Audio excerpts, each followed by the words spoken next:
कोई आंख उठाकर देखेगा तो ईंट का जवाब पत्थर से भी दे सकते हैं। हम जिएंगे तो इस भारत के लिए और मरेंगे तो इस भारत के लिए, और मरने के बाद गंगा जल में बहती हमारी अस्थियों को भी कोई कान लगाकर सुनेगा तो उसे एक ही आवाज आएगी, भारत माता की। दुनिया का इतिहास पूछता रोम कहां यूनान कहां, दुनिया का इतिहास पूछता रोम कहां यूनान कहां, घर घर सुबगनी जलाता वह उन्नत ईरान कहां। दीप बुझे पश्चिमी गगन के व्याप्त हुआ बर्बर अंधियारा, पर जग के मस्तक पर रोली सा अब भी शोभित है हिंदुस्तान हमारा, हिंदुस्तान हमारा। नर्मदा की आस्था, भीमबेटका की सभ्यता और महाकाल की दिव्यता सुशोभित भारत के हृदय मध्य प्रदेश से मैं ओम तिवारी इस गरिमामयी सदन को सादर प्रणाम निवेदित करता हूं। महोदय, आज संसद भवन के इस ऐतिहासिक केंद्रीय कक्ष में हम सिर्फ एक पूर्व प्रधानमंत्री को नहीं अपितु उस युग पुरुष को नमन कर रहे हैं जिन्होंने इस राष्ट्र की अस्मिता के लिए अपना सर्वस्व न्यौछावर कर दिया, श्रद्धेय अटल बिहारी वाजपेयी।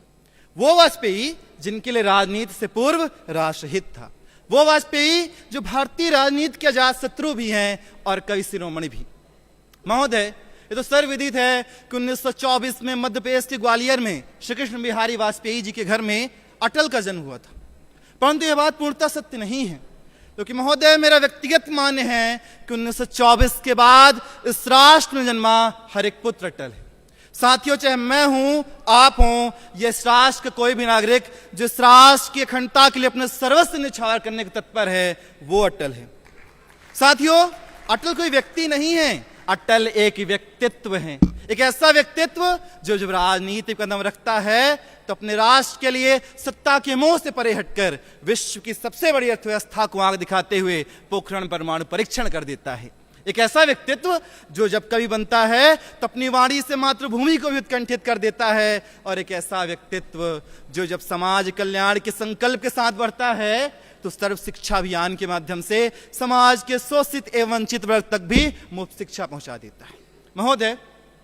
आज से सहस्राब्दियों पूर्व आदि गुरु शंकराचार्य ने इस राष्ट्र की एकता के लिए 4 मठों की स्थापना की थी, परंतु 21वीं सदी में स्वर्णिम चतुर्भुज योजना के माध्यम से इस राष्ट्र की एकता के शिल्पकार अटल बिहारी वाजपेयी हैं। साथियों, जब मैं अटल जी के जीवन को देखता हूं तो मुझे सिर्फ एक प्रधानमंत्री कार्यकाल नहीं दिखता, मुझे एक युग दिखता है, एक ऐसा योग जिसमें सत्ता हो या विपक्ष, जिसमें संसद हो या संयुक्त राष्ट्र, हर क्षण राष्ट्र को संकल्पों का नया सूर्योदय मिला है। एक ऐसा युग जिसमें जब जब राष्ट्र के ऊपर संकट के बादल मंडराए हैं तब तब वाजपेयी संकट मोचन बनकर इस राष्ट्र की संप्रभुता की रक्षा की है। चाहे जिनेवा में विपक्षी दल के नेता के रूप में भारत का प्रतिनिधित्व हो या कारगिल विजय पताका फहराना हो, वाजपेयी जी ने हमेशा विश्व को संदेश दिया है कि हम कृष्ण और बुद्ध के वंशज, विश्व में शांति के दूत तो हैं, पर कोई आंख उठाकर देखेगा तो ईंट का जवाब पत्थर से भी दे सकते हैं।